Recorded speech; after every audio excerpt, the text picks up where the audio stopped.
Welcome, foolish mortals, to another episode of the HitchHiking Host Show. I am your ghost host, Wes Truth, and I am here once again with another episode this week to tell you all what happened down in the Disney parks. And we're going to go to Disneyland this week with some news, Walt Disney World, and even Tokyo Disneyland. So join me on this trip, will you, as we go around the globe. Let's hit it.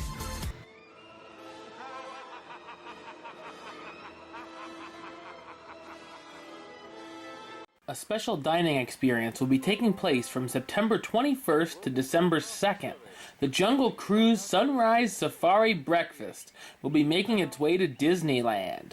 Sorry, Walt Disney World people, you get left out. The safari will begin with a welcome from the Jungle Navigation Company before enjoying your breakfast on the African veldt of the world-famous Jungle Cruise attraction in Adventureland. The breakfast includes an assortment of fresh pastries and scones, exotic fruit, and chai parfait. Eggs cooked to perfection. I am perfection! Glazed pork belly bacon, pan-seared sausage, and roasted golden potato and onion hash. You can also choose from an assortment of juices, freshly brewed coffee, and specialty teas to drink. Following breakfast, you're going to get a crash course in jungle skipper training before getting behind the wheel of your own boat to recite that famous spiel. Upon your initiation into the elite Fraternal League of Secret Skippers, you'll receive an exclusive keepsake, a tribal mask inspired by original concept art for the Jungle Cruise attraction. Reservations are extremely limited and are now being accepted, and the cost is $300. Yeah, now I loves me some Jungle Cruise, I will tell you that. It's one of the few rides that I've ridden at every Disney park I've gone to every time. In fact, I think it might be the only one. That and Big Thunder. Because of, I didn't go on when I was little, or, refurbishments, blah, blah, blah. But, I love the Jungle Cruise. Always gotta go on it. At least once every trip. That would be so cool to sit on that scene of the African veldt and eat breakfast. $300 is a lot of money per person. That's just what I saw the comments of everyone saying it was $300. So I'm not sure if it's less for kids, but people are doing it. I mean, and they're gonna. It's humongous Jungle Cruise fans and just Disney fans. They'll do it. Man, that would be tough for me. But I know it would be an experience I'd never forget. That's the cool thing about it. It's just hard to say, yeah, I'll throw $300. I mean, that's the price of the ticket for Disneyland, almost. It's like $315 for 5 days for me. So it's like, man, but that was a very awesome experience, to say the least. So if you are interested in that, definitely look into that and book it now. Holidays at Disneyland returns to the Disneyland Resort from November 13th to January 6, 2016. I can't believe we're talking 2016 already. More info will be coming shortly about the holidays. There really wasn't much to talk about. They didn't really announce much, but those are the dates. So if you're if you want to go to Disneyland during the holidays, that's when they're going to have all the holiday fun. November 13th to January 6th. But the first Christmassy, you can say, Haunted Mansion, the first Christmassy thing, the Haunted Mansion holiday featuring Jack Skellington and the Nightmare Before Christmas gang will return this coming week. Haunted Mansion holiday, of course, is in between the fall and the beginning of January usually will last until. Then they go back to the normal mansion when it reopens at the end of January. So, I've seen Walt Disney World around Christmas time, at least the Magic Kingdom, and it's really cool. So I would definitely suggest if you have a season pass, you have to go. But I would love to see Disneyland sometime at Christmas time as well. The final pins in the Diamond Decades collection at Disneyland will be released this month. On September 10th, you can purchase Toy Story Midway Mania, Soarin', Soarin', Soarin', Star Tours, and Cars Land. On September 17th, pins of Fantasmic, Grizzly River Run, and Paradise Pier will be for sale.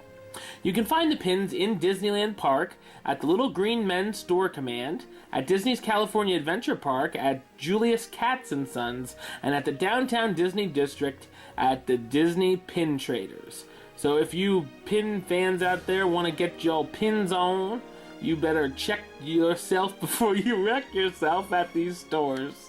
Now, let's head over to Walt Disney World, and we're going to talk about another limited time breakfast.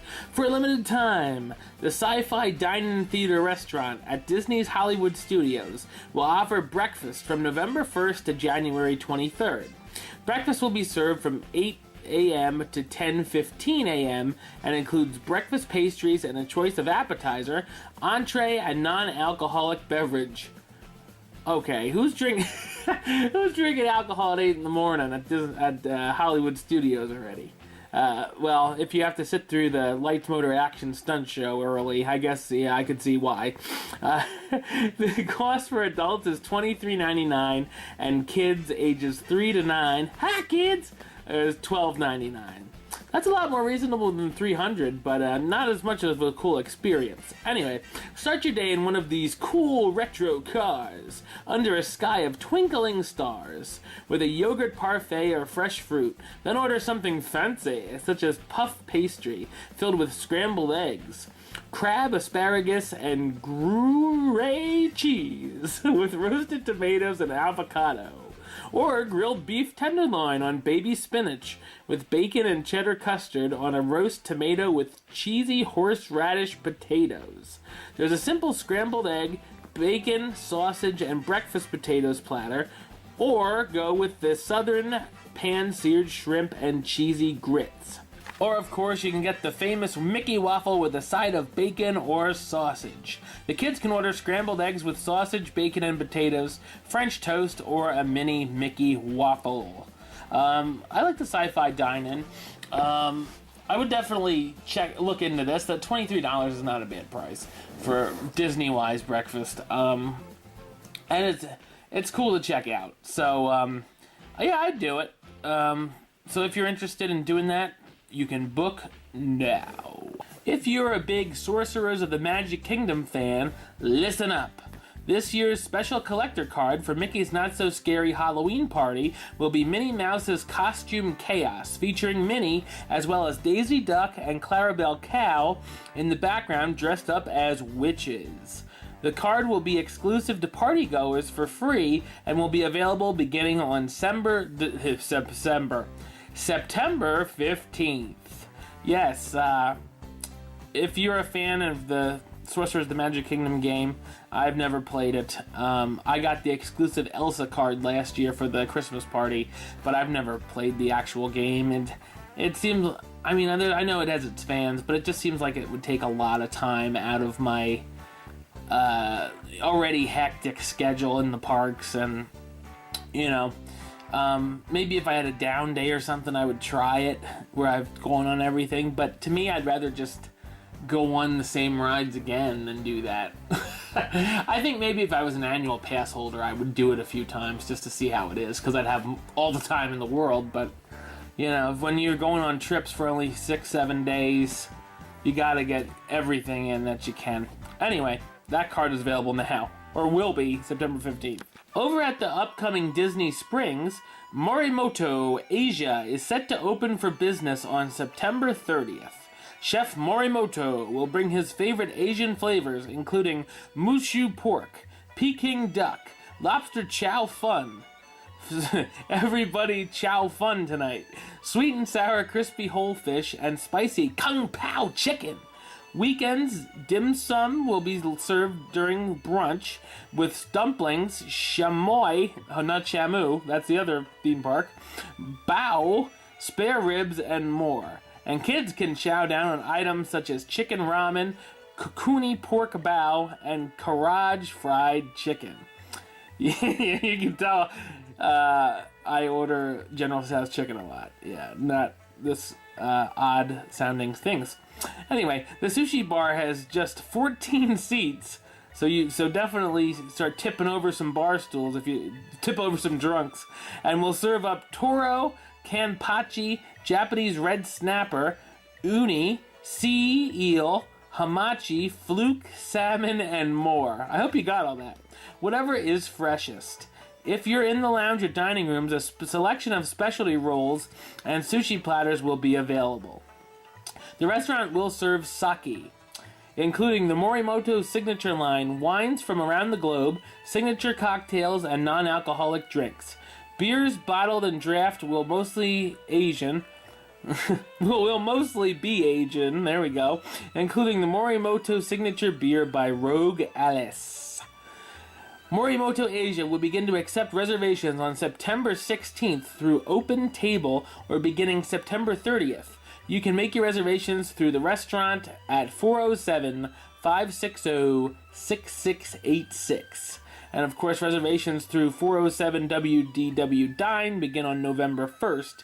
Hours are daily from 11 a.m. to 2 a.m. Okay, serving lunch, dinner, and weekend brunch. Sounds a little too... I don't know. I don't know that I would eat there. It sounds nice, but... it sounds like it's going to be expensive. I'm not a humongous sushi fan. You know, I would be fine with the restaurant in Epcot if I'm going to go to... You know, I would rather go to Japan or the China for this kind of food, I think. I mean, why not? Why would you... I would rather eat in the pavilion. But anyway, I'm sure it's going to be good. Just, you know, I'm not a humongous sushi fan. I'll get it at a buffet if they have a little bit there, but I only get like a little few pieces, and some of the stuff is just like, you know, so. But if you really want to eat at Morimoto Asia, you can listen to those dates and start booking. Now we're going to head over to Tokyo Disney, and where new plans were unveiled this week for the new Tokyo Disneyland Celebration Hotel. The hotel will be based on a new concept that is different from the resort's existing hotels and will celebrate the magic and imagination of both Tokyo Disneyland Park and Tokyo Disney Sea Park. In the guest rooms, the lobby, and the courtyards. The hotel is set to open in 2016. The pictures look very cool. I would love to go over to Tokyo sometime and check out Disney. Yeah, I know all my friends would be like, you went over to Japan and all you did was go to Disney. But, you know, when you...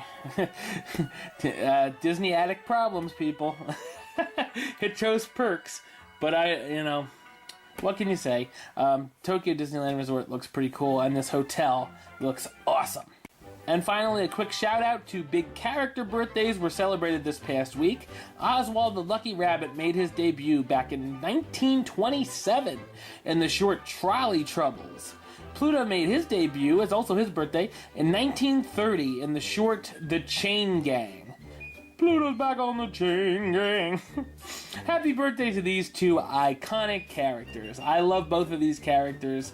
I'm very glad they are still around in the parks and in other places. Alright, well that's all the time for this week's episode. Until next time, don't forget to subscribe right here on YouTube.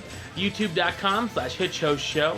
And make sure you check out the last Hitchhiking Host 101, all about the Plaza Inn restaurant at Disneyland. And I'm finally going to finish up Main Street USA this coming week with the Penny Arcade, so look out for that.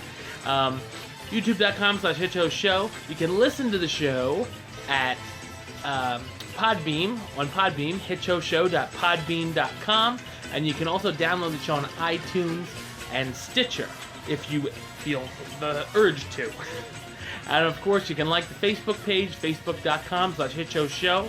Follow on the Twitter @HitchOShow and Instagram @HitchOShow. Until next time, don't forget to hurry back for the next episode. See ya.